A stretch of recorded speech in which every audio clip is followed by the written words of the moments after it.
Bizdə yerli bazarda xam mal çatışmazlığı var və dövlət də bu bazara subsidiya edir və onu deməli, vergi alınır və yaxud da əlavə qiymət verilir, onu deməli, ancaq subsidiya edir, onu bilgirir. Evet.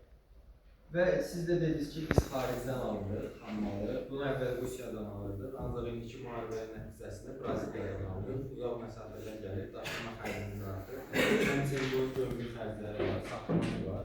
Yəni bunların hamısı toplananda böyük xərclərə gəlir. Sizin şirkətlər üçün daxili bazarda, bu xam mal bazarına daxil olur, orada dövlətin subsidiyasından yararlanır, həm daxili bazarın tələbatını ödəyir, həm özünü tələbatını ödəyir, yəni daşınma xərclərini minimuma indirməyir, gömrük ödənişlərindən azad olmaq fikirləşmir. Yəni, bu səbəbi nədir? Bizim vurguladığımız kimi burada oliqopoliya var deyə, istədiyiniz qiyməti qoya bilirsiniz deyə, bu vəziyyət sizə sərf edirmi deyə girmişsiniz buna, yoxsa nə üçün? Çox gözəl yanaşmadır. Əslində, bayaq yoldaşın verdiyi sualla bir növ uyğun bir sual oldu. Biz özümüz maraqlıyıq ki, sənələr şirkəti olaraq maraqlıyıq ki, kənd təsərrüfatı, yerli kənd təsərrüfatı ən üst səviyyədə inkişaf eləsin. Və bu inkişaf da birbaşa bizim istədiyimiz qədər xam mal təchizatında istədiyimiz mərhələyə gəlib çıxmağa bizə kömək edir.